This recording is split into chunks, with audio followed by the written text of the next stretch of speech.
Հայաստանի վարչապետը վաղուց չի լսել հայհոյանքներ փոքրիկներից։ Ընդունված չի վարչապետի մոտ տենց տեսարանները ցույց դնել։ Մարդիկ Փաշինյանի մասնակցության միջոցառումներին էլ չեն կանչում տղա երեխաներին, թե բարի մի հատ ասա։ Բանը հյուրեր են հավաքում, ասենք բանը, միջոցը ոնց որ մարդիկ նորմալ նստած շփում են, մեկը արի, ասա դե բանին ինչ ես ասե, տատիկին ինչ ես ասե։ Ժողովուրդ կներեք, սա չգիտեմ նույնիսկ ինչ ասեմ։ Հայաստանում ըստ Փաշինյանի քառակուսի մտածողությամբ տղաներ են դասյարակվում։ Որտեվ ճիշտը մի հատ է, պետք է այդ ճշտի մեջ մտա, հենց որ ճշտից դուրս եկար, ուրեմն դու սխալ ես մտածում։ Հայաստանում ըստ Փաշինյանի երգելը մերժող տղաներ են դասյարակվում։ Երգելը հասկանում եք, դե բա ոնց երգչախմբում երգել։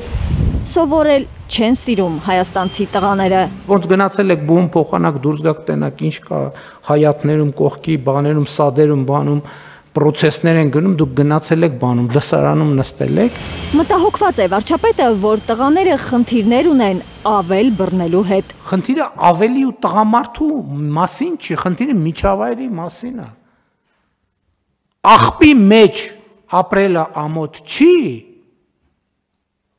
Աղբը հավաքելը կարող է նաև մահացու մեղքը լինի։ Մի խոսքով կառավարությունն ինչ անի։ Կարծրատիպեր։ Հասարակությունն է մեղավոր, որ բանակում ոչ կանոնադրային հարաբերություններ են։ Ոհմակային տրամաբանության մեջ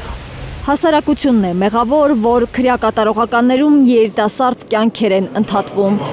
Քրեակատարողականներում այս տարի ինքնասպանության սպանության արդեն 8 դեպք է եղել։ 1000 անգամ ներողություն եմ խնդրում այս հիշատակումը անելու համար, նաև որպես մի մարդ, որ ժամանակ է անցկացրել քրեակատարողական հիմնարկներում, մեր հանրության շրջանում տենց ընկալում կա, որ քրեական ենթամշակույթը, ասենք օրինակ տղաներին ուժեղացնելու ճանապարհ է, ես ուզում եմ պաշտոնապես հայտարարել, որ ուղիղ հակառակը։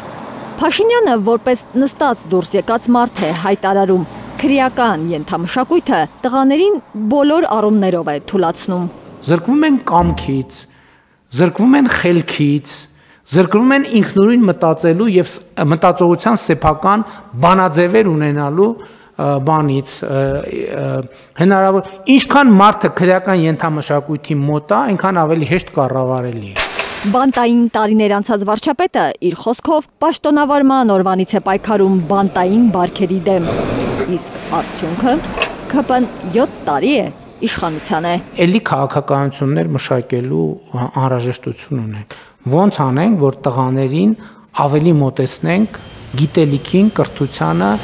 Հայաստանում ըստ Փաշինյանի մեկ այլ ծայրահեղություն էլ կա՝ տղամարդիկ, որոնց ձեռքից տանը աշխատավարձը վերցնում են, անկոպեկ թողնում։ Տղամարդիկ էլ կան, որ իրենց աշխատավարձը չեն տնօրինում։ Անուններ չի տալիս վարչապետը։ Բազմազան են նկատի։ Տեղից արձագանքում է արտաքին գործերի նախարարը։ Քննարկեցին ժամով, այնքան, որ անգամ Փաշինյանը ձանձրացավ իր նախաձեռնած քննարկումից։ Բայց եկեք նենց անենք, այսօր նիստը ավարտվի։ Կառավարությունն ամեն դեպքում հաստատում է գենդերային քաղաքականության 2025-28 թվականների ռազմավարությունն ու միջոցառումների ծրագիրը։ Սև շոր հագնես, ծիծակ կոշիկ հագնես։ Փաշինյանի թիմը հենց այդ ծրագիրը քննարկելիս էր հասել սև շորերի ու ծիծակ կոշիկների վերլուծությանը։ Արփուս Քեսյան, Արմեն Ապրեսյան, Հայլուր։